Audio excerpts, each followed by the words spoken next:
رسول کریم علیہ السلام نے فرمایا، جامع ترمذی میں موجود ہے، فرمایا میں جا رہا ہوں پر تمہیں دو بڑی بھاری بڑی وزنی چیزیں دے کے جا رہا ہوں۔ صحیح ستہ کی روایت، دو وزنی چیزیں تمہارے بیچ چھوڑ کے جا رہا ہوں، اگر ان کو تھام کے رہو گے تو کبھی گمراہی تمہارے پاس نہیں آئے گی۔ یا رسول اللہ وہ کون کون سی؟ فرمایا ایک اللہ کی کتاب دے کے جا رہا ہوں اور دوسرا اپنا خاندان دے کے جا رہا ہوں۔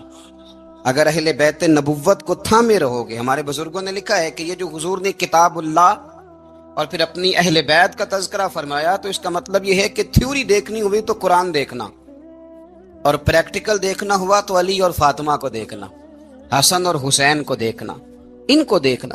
نبی کریم علیہ الصلوۃ والسلام کے اہل بیت مینارہ نور ہیں، ان کی محبت، ان کا پیار کیوں بھلا؟ اس لیے کہ یہ وہ خوبصورت لوگ ہیں جن کو خود میرے نبی پاک نے تراشا ہے۔ ان کی سیرت میں جتنے رنگ ہیں وہ رسول کریم نے خود بھرے ہیں۔ ان کی ایک ایک بات کا خیال نبی پاک نے رکھا ہے۔ حضور نے از خود انہیں اپنی صحبت عطا کی ہے۔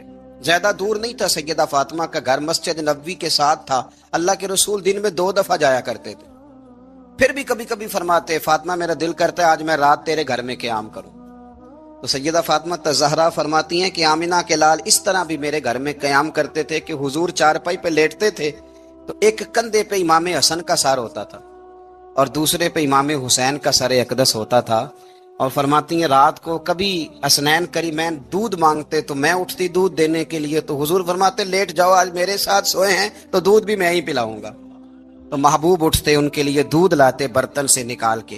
حضور نے انہیں وقت دیا اور پھر ان کی چھوٹی چھوٹی چیزوں کا خیال رکھا۔ صحیح بخاری میں موجود ہے، تربیت پر توجہ دی۔ امام حسین تشریف لائے، ابھی عمر مبارک 7 سال کے قریب تھی، مسجد نبوی میں صدقے کی کھجوروں کا ڈھیر لگا ہوا تھا۔ چھوٹا بچہ جو ہوتا ہے نابالغ، اس پر شریعت کے احکامات نہیں آتے۔ صدقے کی کھجوروں کا ڈھیر تھا مسجد نبوی میں۔ یہ تربیت ہے، یہ ٹریننگ ہے جو اللہ کے محبوب نے خود انہیں عطا فرمائی۔ صدقے کی کھجوروں کا ڈھیر تھا، امام حسین حضور کے ساتھ آئے تو امام علی مقام نے ایک کھجور اٹھا کے منہ میں رکھ لی۔ شارحین نے لکھا ہے لگتا یہ ہے کہ کئی دنوں کی بھوک تھی، کیونکہ یہ فاقہ اہل بیت کا بڑا محبوب ہے۔ مجبور نہیں تھے، وہ تو خزانوں کے مالک تھے، پر غریبوں سے محبت کی وجہ سے فاقے کیا کرتے تھے، یہ ان کی پسند ہے فاقہ کرنا۔ تو ایک کھجور امام علی مقام نے رکھ لی تو اللہ کے رسول نے گلے میں انگلی ڈال کے نکال دی، فرمایا حسین یہ صدقہ ہے، یہ میری اہل بیت کے لیے درست نہیں ہے۔ حضور نے خود تربیت کی، اور پھر سیدہ فاطمہ الزہرا نے اپنے بچوں کو تراشا، ان پر محنت کی۔ میں اکثر گزارش کرتا ہوں دوستوں سے، میں کہتا ہوں کربلا کا واقعہ کوئی حادثاتی نہیں ہے، اس کے پیچھے پوری ایک لاجک ہے، اس کے پیچھے پورا ایک فلسفہ ہے۔ ایسے ہی کوئی آدمی 3 دن بھوکا پیاسا رہ سکتا ہے؟ کسی آدمی کو صبح اس نے کھانا کھایا اور شام تک کھانا نہ ملے تو ٹانگیں کانپتی ہیں۔ رمضان المبارک میں عبادت کی نیت سے روزہ رکھنے والے بھی شام کو بڑے پریشان ہو جاتے، اور مسلسل 3 دن کھانا نہ کھایا جائے اور پانی نہ پیا جائے، اور حال یہ ہے کہ وہی آدمی تلوار لے کے میدان میں نکلے اور اس کی حالت یہ ہو کہ لوگ اس کے آگے دوڑنا شروع کر دیں، ہزاروں کی فوجیں تاب نہ لا سکے۔ علی کا گھر بھی وہ گھر ہے کہ جس گھر کا ہر ایک بچہ جسے دیکھو وہی شیر خدا معلوم ہوتا ہے۔ یہ کوئی آسان ہے؟ اس کے پیچھے پوری اس کے پیچھے فلسفہ ہے۔ امام راضی کی تفسیر کبیر دیکھیے گا، امام راضی کہتے ہیں کہ سیدہ فاطمہ الزہرا رضی اللہ تعالی عنہا کے دونوں شہزادے حسنین کریمین بیمار ہو گئے تو سیدہ نے منت مانگی کہ بچوں کو شفا ہوگی تو 3 روزے رکھوں گی۔ شفا ہو گئی، روزے بھی رکھ لیے، اور جب مولا علی شیر خدا روزہ رکھنے کے لیے بیدار ہوئے، سیدہ فاطمہ الزہرا بیدار ہوئی تو امام حسن اور حسین بھی اٹھ گئے، 7-8 سال کی عمر، اماں جی ہم نے بھی رکھنا ہے۔ صبح کھجور اور دودھ سے روزہ رکھ لیا گیا۔ این افطاری کے وقت مولا علی کہتے ہیں فاقے چل رہے تھے، کہیں سے میں جون لایا تھوڑے سے، سیدہ فاطمہ الزہرا نے پیس کر روٹیاں پکائیں۔ وہ وقت جو بڑا مشکل ہوتا ہے افطار کا، کہتے ہیں اس وقت جب کھانے کے لیے بالکل ہاتھ آگے بڑھنے لگے اور امید تھی کہ ابھی سیدنا بلال اللہ اکبر کہیں گے تو روزہ کھلے گا، لیکن ابھی چند ہی منٹ رہتے تھے کہ دروازے پر ایک فقیر نے صدا دی، کہنے لگا سارے مدینے کے دروازے کھٹکھٹا آیا ہوں، قحط ہے، فاقہ ہے، اے رسول اللہ کے خاندان والو میں یتیم ہوں، کسی نے بتایا ہے کہ اور کوئی دروازہ کھلے نہ کھلے سیدہ کا دروازہ تیرے لیے ضرور کھلے گا، کیا یتیم کو روٹی ملے گی؟ تو حضرت مولا علی نے بچوں کی طرف دیکھا ہی تھا کہ امام حسن ساری روٹیاں جا کے دروازے پہ دے آئے، کھجور اور پانی سے افطار ہو گیا۔ صبح پھر کھجور اور دودھ سے روزہ رکھا۔ امام راضی کہتے ہیں این وہ وقت جب افطار کا ٹائم آیا تو پھر دروازے پہ کسی نے صدا دی، کہا رسول اللہ کے خاندان والوں میں مسکین ہوں، رات سے روٹی کھائی ہے، نہ صبح کھا سکا نہ دوپہر، کسی نے بتایا ہے کہ اس دروازے سے خالی کوئی نہیں جاتا۔ امام حسن نے پھر سارا لنگر اٹھایا اور پھر جا کے دے دیا۔ تیسرا دن پھر ہوا، مجھے لگتا ہے جب افطار کا ٹائم آیا ہوگا نا تو یہ خود ہی سارے دروازے پہ دیکھتے ہوں گے، یہ کوئی آیا نہیں لینے والا ابھی تک۔ لگتا ہے کہ نظریں دروازے پہ تھیں۔ عین افطار کے وقت 3 روٹیاں جب جاؤں کی پک کے آئی، ایک بھکاری نے صدا دی، کہنے لگا میں قیدی ہوں، آج ہی قید سے رہائی ملی ہے، پہلے دن کسی کے دروازے پہ صدا دی ہے روٹی ملے گی۔ امام حسن وہ کھانا دے کے واپس لوٹے، کھجور اور پانی سے افطار ہوا، اور جیسے ہی مسجد نبوی میں تینوں باپ بیٹا نماز پڑھنے گئے تو مولا علی کہتے مجھے بتانا نہیں پڑا، رسول کریم نے میری طرف دیکھ کے فرمایا علی تیرا، فاطمہ کا، حسن اور حسین کا 3 دن والا عمل خدا کو بھی بڑا پسند آیا ہے اور محمد مصطفیٰ کو بھی بڑا پسند آیا، بڑا پسندیدہ عمل۔ میں کہتا ہوں کہ حضرت فاطمہ نے نا ان کی تربیت پہلے ہی کر دی تھی، 3 دن بغیر افطار کے روزہ رکھنے کی، وہ ٹریننگ گھر سے ہو چکی تھی۔ اب میدان کربلا میں 3 دن بھوکا پیاسا رہنا ان کے لیے مشکل نہیں تھا، وہ تو ان بچوں کے لیے مشکل ہوتا ہے جو کھانا دیر سے پکنے سے برتن توڑنے شروع کر دیتے۔ وہ بچے بلیک میل ہوتے ہیں جن کو ایک وقت ان کے پسند کا کھانا نہ ملے تو وہ گھر میں جو ہے وہ ادھم شروع کر دیتے ہیں، جن کی ماں نے عادت ڈالی ہو کہ بیٹا 3 دن بھوکے پیاسا رہنا ہوا تو رہ لینا، لیکن کسی بھی باطل کے ساتھ کمپرومائز نہ کرنا، ان کے لیے اتنا مشکل نہیں تھا۔ ان کی تربیت ہوئی، ان کی ٹریننگ ہوئی، پھر اللہ نے ان کی سیرت میں رنگ بھرے، ان کے کردار میں حسن آیا، وقار آیا۔ حضرت امیر معاویہ رضی اللہ تعالیٰ عنہ نے ایک شخص کو بھیجا مدینہ منورہ شام سے، تو اس نے کہا میں نے امام حسین سے ملنا ہے، تعارف کیا ہے؟ جناب امیر معاویہ فرمانے لگے مسجد نبوی میں جانا جس کے گرد لوگ سب سے زیادہ ادب سے بیٹھے ہوں، اور جس کی باتیں سب سے زیادہ میٹھی ہوں، اور جس کی نظریں سب سے زیادہ جھکی ہوں، اور جس کے چہرے پر تمہیں سب سے زیادہ وقار نظر آئے، وہی علی کے بیٹے حسین ہوں گے۔ جو سب سے زیادہ تمہیں وہاں ماحول کے اندر جو شخص نظر آئے، پوچھنے کی ضرورت نہیں پڑے گی۔ وہ شخص کہتا میں مدینے آیا تو میں نے واقعی ایک شخص کو دیکھا، شہد کے گرد مکھیوں کا اتنا ہجوم نہیں ہوتا جتنا امام حسین کے گرد رسول اللہ کے غلاموں کا ہجوم تھا، لیکن نظریں جھکی ہوئی، باتیں میٹھی، لہجہ گداز، لفظوں میں رانائی، اور لوگ کئی باتیں پوچھتے تو علی کے صاحبزادے ایک کا جملہ بولتے تو لگتا یہ کہ وہ جملہ سیدھا دل میں اترتا چلا جاتا ہے۔ امام علی مقام کے کردار میں نا کچھ باتیں بڑی زیادہ تھیں، بہت زیادہ تھیں، بڑا حسن تھا۔ ایک بات تو یہ تھی امام حسین رضی اللہ تعالیٰ عنہ کا علم و فضل بڑا کمال کا تھا۔ ایک دفعہ صحابہ میں مسئلہ بن گیا کہ بچہ پیدا ہوتا ہے تو اس کا وظیفہ کیسے لگانا ہے۔ امام حسین کا علم و فضل بتا رہا ہوں، علم و فضل، تو بات بڑی پیچیدہ ہو گئی۔ حضرت عبداللہ ابن زبیر کے پاس لوگ آئے، کہنے لگے کہ آپ بڑے صاحب علم و فضل ہیں، آپ نے حضور علیہ الصلوۃ والسلام کے ساتھ وقت گزارا ہے، تو مسئلے کو حل کریں کہ بچہ پیدا ہونے کے بعد حکومت اگر وظیفہ لگائے گی تو کب لگائے گی؟ جب بحث طول پکڑ گئی، مسئلہ حل نہیں ہوتا تھا، تو حضرت عبداللہ ابن زبیر کہنے لگے ہم سے نہیں حل ہوگا، ایک بندہ ہے جس کے سینے میں رسول اللہ صلی اللہ تعالی علیہ وسلم کے نور نبوت کا فیضان ہے، وہ یہ مسئلہ حل کریں گے۔ تو کہا وہ کون سے؟ آپ فرمانے لگے جب ہم سے مسائل حل نہیں ہوتے تو ہم ان کے علم سے فائدہ اٹھاتے ہیں۔ کہا کون ہے؟ کہا جناب امام حسین۔ تو لوگ حضرت امام حسین کے پاس گئے، کہا حضرت یہ ایک مسئلہ الجھ گیا ہے کہ بچہ پیدا ہو تو وظیفہ کب لگانا ہے؟ فرمایا الجھنے والی بات ہی کوئی نہیں، پیدا ہونے کے بعد جب وہ پہلی دفعہ آواز نکالے تو اس کا وظیفہ لگا دو۔ اس کا مطلب یہ ہے کہ وہ دنیا میں آ گیا ہے، اس نے اپنے آنے کا اظہار کر دیا ہے، اعلان کر دیا ہے، اب اس کا وظیفہ لگا دو۔ تو اس پر پھر صحابہ کا اتفاق ہو گیا۔ امام حسین کے علم سے، فضل سے لوگ فیض اٹھاتے تھے۔ پھر اس کے ساتھ ساتھ امام حسین کا ذوق عبادت بڑا شاندار تھا، بڑا زبردست ذوق۔ علامہ جوزی نے لکھا ہے وکان الحسین رضی اللہ تعالی عنہ فاضلا کثیر الصوم والصلاۃ والحج والصدقۃ وافعال الخیر جمیعا۔ آپ فرماتے ہیں کہ امام حسین زیادہ نمازیں پڑھنے والے تھے، کثرت سے سجدے کرنے والے، کثرت سے روزے رکھنے والے، زیادہ حج کرنے والے، اور امام حسین صدقہ دینے والے اور نیکی کے کاموں میں شدت کرنے والے تھے۔ امام حسین کا جو ذوق عبادت تھا وہ اتنا شاندار تھا کہ آپ فرض نماز کے علاوہ روزانہ 100 رکعت نماز نفل ادا فرمایا کرتے۔ اور امام حسین فرماتے زندگی میں کبھی ایسا نہیں ہوا کہ 3 دن گزر گئے اور حسین کا قرآن پاک ختم نہ ہوا ہو۔ 25 حج کیا امام حسین نے مدینہ منورہ سے مکہ مکرمہ پیدل جا کے، 25 حج۔ اب تو نسبت والے لوگوں کو عبادت کی ضرورت نہیں نا، اللہ ماشاءاللہ کہتے ہیں نسبت بڑی ہے بھئی، جن کی نسبت اتنی خاص تھی کہ حضور نے فرمایا یہ فاطمہ کے نہیں میرے بیٹے ہیں، ان کا تو حال یہ ہے کہ فرض کے علاوہ 100 نفل 3 دن سے پہلے ختم قرآن پاک، 25 حج فرمائے، تو کس نسبت کی بات کرتا ہے؟ یہ نسبتیں تو ہیں جو انسان کو عبادت کے قریب کرتی ہیں، لوگوں نے معیار ہی بدل دیا ہے۔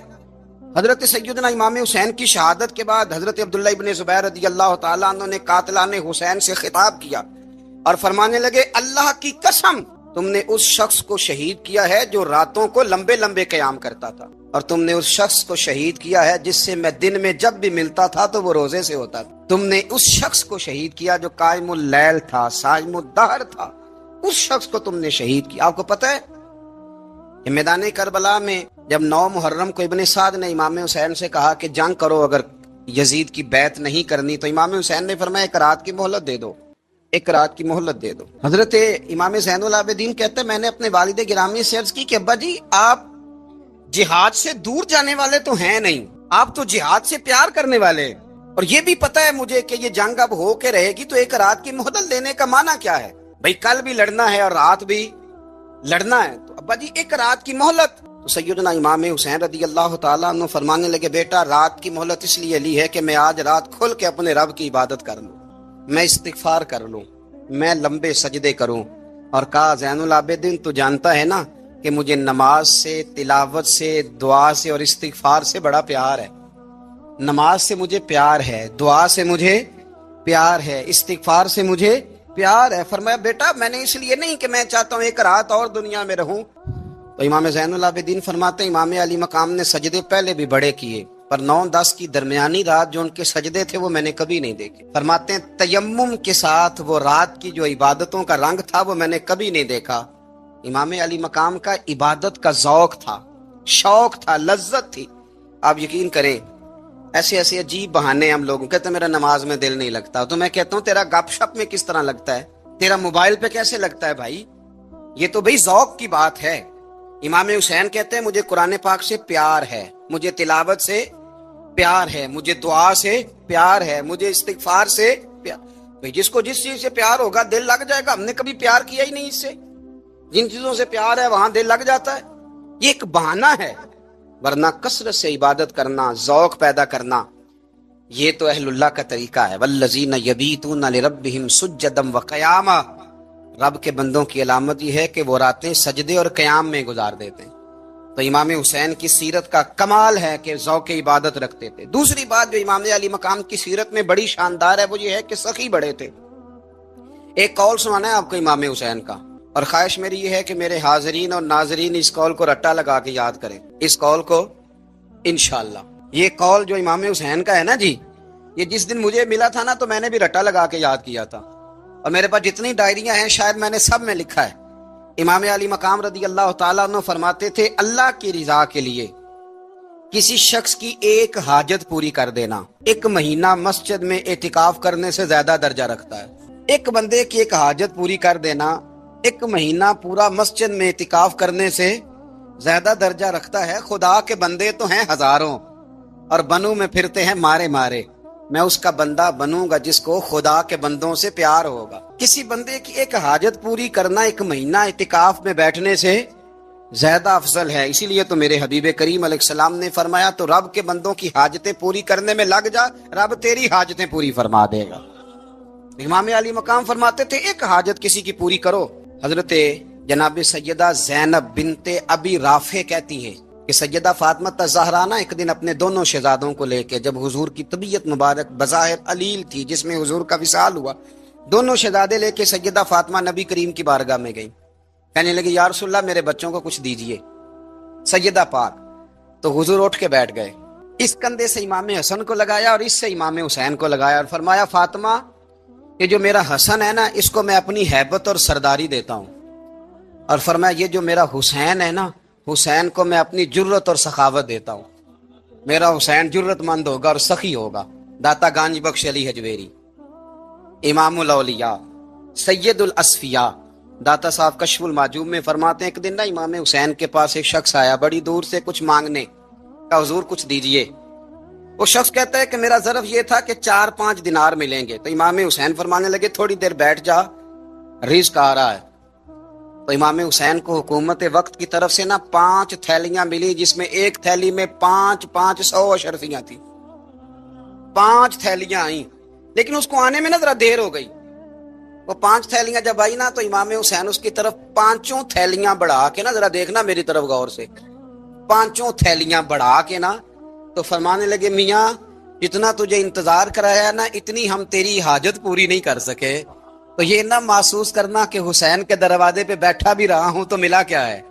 یہ نہ محسوس کرنا. وہ شخص کہتا ہے جب میں نے وہ تھیلیاں کھولی اور پھر میری نظر امام حسین پہ پڑی تو میرے اندر سے آواز آئی، اگر حسین ابن علی اتنے سخی ہیں تو محمد عربی کتنے سخی ہوں. اگر یہ معیار ان کا ہے، ان کا یہ معیار ہے، اور خود بھیک دیں خود ہی کہیں منگتے کا بھلا ہو. خود کہنے لگے جتنا انتظار کرایا ہے اتنی تیری مدد کر سکے. یہ سخاوت کا معیار تھا، یہ طریقہ تھا. ایک دفعہ سیدنا امام حسین رضی اللہ تعالیٰ عنہ کے گھر کے اندر 5000 دینار آئے. مسجد میں تھے، آپ کو 5000 دینار ملے. تو امام زین العابدین کہتے ہیں کہ مسجد سے لے کر گھر آنے تک امام حسین نے 5000 اللہ کے رستے میں خیرات کر دی. فرماتے میں نے کہا ابا جی 5 دینار کی گھر میں ضرورت تھی. مالاں والے سخی نہیں ہوندے تے سخیاں کل مال نہیں ہوندا. ایتھے اوتھے دوویں جہانی سخی کنگال نہیں ہوندا. کعبہ جی 5 دینار کی گھر میں ضرورت تھی. تو کہتے ہیں مجھے فرمانے لگے بیٹا یہ جن کو میں نے دیا ہے یہ گھر کے لیے ہی دیا ہے، یہ گھر کے لیے ہی دیا ہے. جن کو دیا ہے تمہارا کیا خیال ہے، یہ باہر خرچ ہوا ہے، یہ گھر کے لیے ہی ہے. اس لیے کہ جب انسان دوسروں پر شفقت کرتا ہے تو اللہ اس کے گھر پہ رحمت فرماتا ہے. امام حسین کے مزاج میں پہلی بات میں نے ذوق عبادت کی عرض کی. دوسری بات عرض کر رہا ہوں کہ صحابہ حضرت اسامہ بن زید بڑے پیارے ہیں میرے نبی کریم کے، بڑے پیارے. حضرت اسامہ بن زید کے بارے میں سیدہ عائشہ صدیقہ فرماتی ہیں ان کے ناک سے اگر ریٹھ نکلتی تھی تو اللہ کے رسول اپنے دستے مبارک سے صاف کر دیتے تھے. اور سرکار فرماتے تھے کہ اگر اسامہ لڑکی ہوتا ان کے غلام کے بیٹے تھے حضرت زید بن عار، اگر یہ لڑکی ہوتا میں اسے زیور پہناتا. بڑے پیارے تھے. لیکن جب ان کا آخری وقت آیا تو 60,000 دینار کا قرضہ تھا. رشتہ داروں سے کہا، دوستوں سے کہا، یاروں سے کہا، اور قرض ادا نہیں ہو رہا تھا. حضرت اسامہ بن زید کہتے ہیں بڑا پریشان تھا. جب حد ہو گئی تو حضرت اسامہ بن زید فرمانے لگے جاؤ کوئی حسین ابن علی کو خبر کرو، ان سے کہو میں غلام ہوں آپ کے نانا کا، مقروض دنیا سے چلا گیا تو کیا بنے گا. امام حسین کو خبر ملی تو دوڑے آئے. لاجپال اس پیر کو نہیں کہتے جو تگڑا نذرانہ لے کے تو ماتھا چوم لے.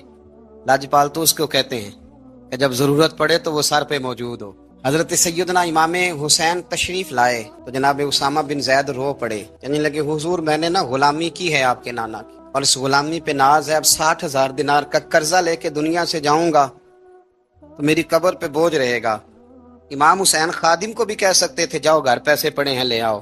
امام حسین خود گئے، چادر اوڑھ کے تو اس کی اوٹ میں بکل میں 60,000 دینار چھپا کے لائے اور جناب اسامہ بن زید کے سامنے رکھ کے کہنے لگے اسامہ یار پیسے رات کو ہی آئے تھے، میں سوچ رہا تھا مجھے تو ضرورت نہیں، اللہ نے کس کا نصیب میرے گھر میں بھیج دیا، مجھے تو حاجت ہی نہیں تھی، اب پتہ چلا پیسے تیرے تھے.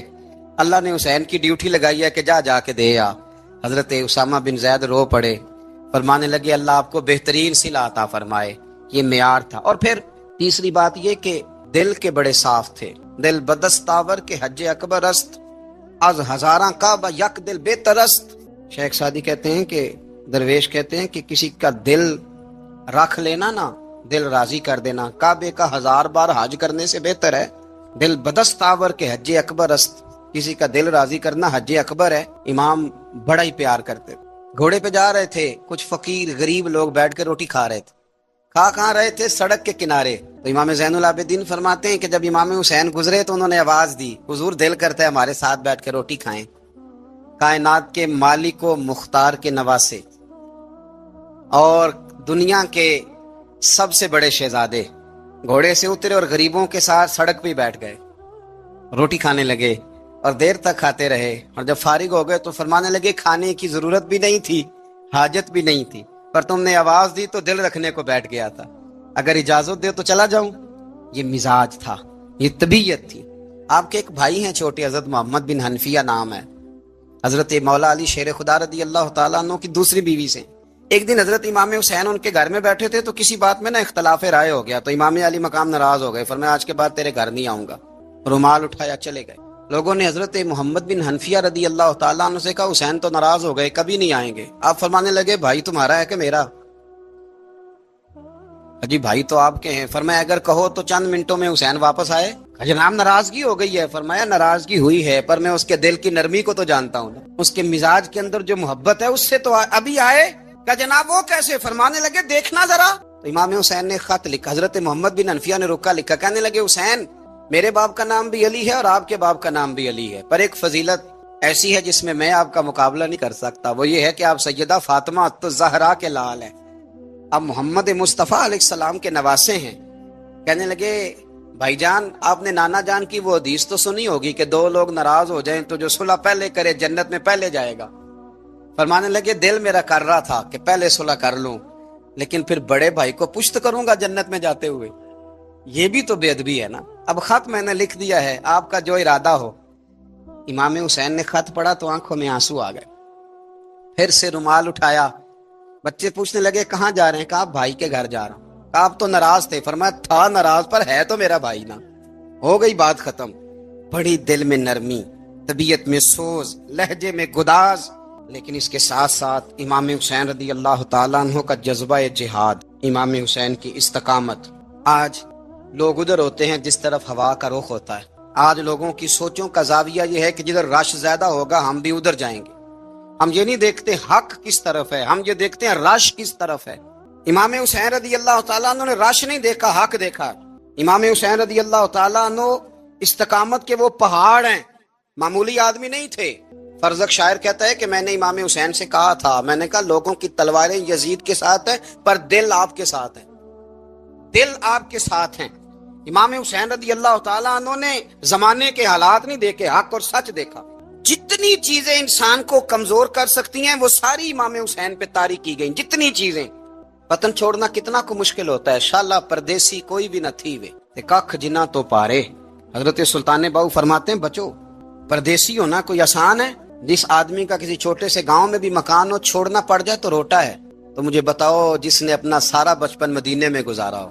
آج جو ایک ہفتہ مدینے رہ کے آتے ہیں ان سے واپس نکلنا مشکل ہوتا ہے، لیکن امام حسین حق کا رستہ تھا، وطن کی قربانی دی، اور معمولی وطن نہیں، مدینے جیسا وطن۔ اور جب کھڑے تھے نا امام حسین رضی اللہ تعالیٰ عنہ رجب میں نکل رہے تھے مدینے سے، تو کوئی شاعر کہتا ہے دور کھڑے ہو کے انہوں نے گویا کہا تھا آقا تیرے کرم کے خزینے کی خیر ہو، میں جا رہا ہوں تیرے مدینے کی خیر ہو۔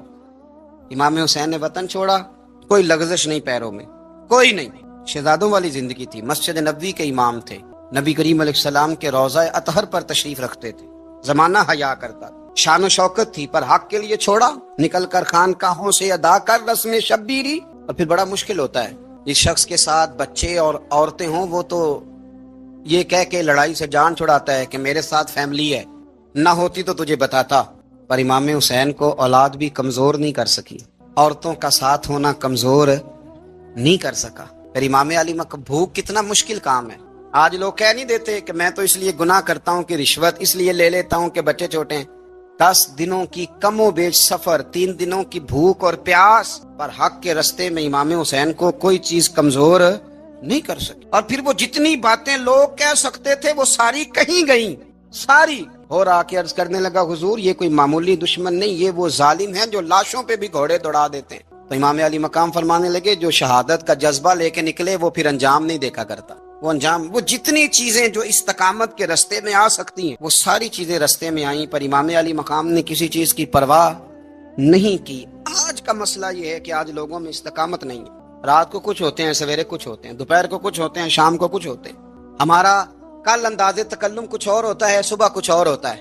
امام علی مقام میدان میں رہے، میت گھر میں ہو جائے تو کئی دنوں تک آنکھ کھلتی نہیں، ہوش رہتا نہیں۔ سب سے زیادہ مصائب امام حسین نے دیکھے، سب سے زیادہ، اور گھوڑے پر بیٹھنے سے پہلے ساری تکلیفیں آپ دیکھ چکے تھے۔ باپ کا جنازہ اٹھانا آسان ہوتا ہے، بیٹے کا جنازہ اٹھانا بڑا مشکل ہوتا ہے، پر امام حسین نے بیٹوں کے جنازے اٹھائے۔ حضرت علی اصغر کی لاش کو امام حسین نے اپنے دست مبارک سے دفن کیا، اور جناب علی اکبر کی میت کو جب آپ اٹھا کے لا رہے تھے تو سیدہ زینب فرماتی ہیں کہ مجھے یوں کبھی لگتا تھا حسین کا قد بڑا ہے اور کبھی لگتا تھا علی اکبر کا قد بڑا ہے۔ اور فرماتی ہیں کہ پھر حضرت قاسم بن حسن کو بھی وہ اٹھا کے لائے اور جناب عباس کے وجود سے الگ ہونے والے بازو انہوں نے لا کے حضرت عباس کے وجود کے ساتھ بھی رکھے۔ انہوں نے یہ سارا منظر دیکھا، لیکن جب حسین ابن علی اپنی دفعہ گھوڑے پہ سوار ہوئے تو لگتا یہ تھا کہ ان سے زیادہ بہادر کوئی نہیں۔ ایک جملہ بھی یزیدی فوج کے سامنے امام حسین نے کمزور نہیں کہا، ایک جملہ بھی، ایک فقرہ بھی کچا نہیں بولا، کہیں بھی کوئی منت نہیں کی، کسی جگہ بھی ان کے پائے استقلال میں کوئی لغزش نہیں آئی۔ جب لوگوں کو پتہ چل جائے کہ اب سامنے موت ہی موت ہے، سوائے اس کے چارہ کچھ بھی نہیں، تو بہت ساری رخصت اور اجازت تو دین بھی دیتا ہے، پر امام حسین کسی جگہ کسی رخصت پر عمل کرتے نظر نہیں آتے، ڈٹ کے بات کی ڈٹ کے۔ اور پھر جب میدان میں نکلے، اللہ اکبر، تو ابن سعد کہنے لگا کہ اگر دو دو کر کے ایک ایک کر کے جاؤ گے تو یہ 45,000 کا لشکر سارا حسین کاٹ ڈالے گا، یک بارگی حملہ کرو گے تو بات۔ اتنی استقامت، اتنا۔ آج تو لوگ ڈپریشن کے مریض ہیں، آج تو لوگ ٹینشن کے مریض ہیں، ہر دوسری بات میں لوگ کہتے ہیں وہ بڑا، پر کس بات سے؟ مطلب کیا آپ نے زندگی میں صرف جاب نہیں مل رہی، صرف بیماری آ گئی، صرف خرچہ نہیں گھر میں بڑا کس بات کا ڈپریشن؟ امام حسین کی زندگی بتلاتی ہے کہ وہ لوگ بھی کوئی دنیا میں کمال حاصل کر سکتے ہیں جو چھوٹی چھوٹی بات پہ روتے ہیں۔ مال بھی ہے، جوانی بھی ہے، گھر بھی ہے، مکان بھی ہے، بچے بھی ہیں، عزت بھی ہے، صرف پیسے نہیں۔ اور انسان ہے کہ آنکھیں نہیں کھل رہی، وہ سمجھتا ہے میں کسی کام کا ہی، فقط پیسے نہیں بس۔ او خدا کے بندو، امام علی مقام نے فرمایا سارا کچھ لٹا کے بھی جو میدان میں کھڑا رہے اسے حسین ابن علی کہا جاتا ہے، اسے حسین ابن علی کہا جاتا ہے۔ حسین ابن علی کی شان رفت کوئی کیا جانے، حسن جانے، علی جانے، نبی جانے، خدا جانے، کون جانے امام علی مقام کا معیار۔ تو امام حسین رضی اللہ تعالیٰ عنہ کی زندگی ہمیں بتاتی ہے کہ ذوق والی عبادت کرو۔ امام حسین کی زندگی ہمیں بتاتی ہے کہ جب تم سخاوت کرو تو پھر اپنی حیثیت سے بڑھ کر کرو۔ اور امام حسین کی زندگی ہمیں بتاتی ہے کہ دل میں کسی کے لیے کوئی بات نہ رکھو، صلح کرنے میں پہل کرو، محبتیں کرنے میں آگے بڑھو۔ اور امام حسین کی زندگی ہمیں بتلاتی ہے کہ جب دنیا میں تم نے کچھ کرنا ہے تو پھر ڈٹنا بھی سیکھو، پھر کھڑے ہونا بھی سیکھو۔ یہ نہ دیکھو کہ حالات، امام حسین نے ایک دن بھی حکومت نہیں کی، یزید نے 4.5 سال کی، لیکن قیامت تک دلوں پہ حکومت امام حسین کی رہے گی۔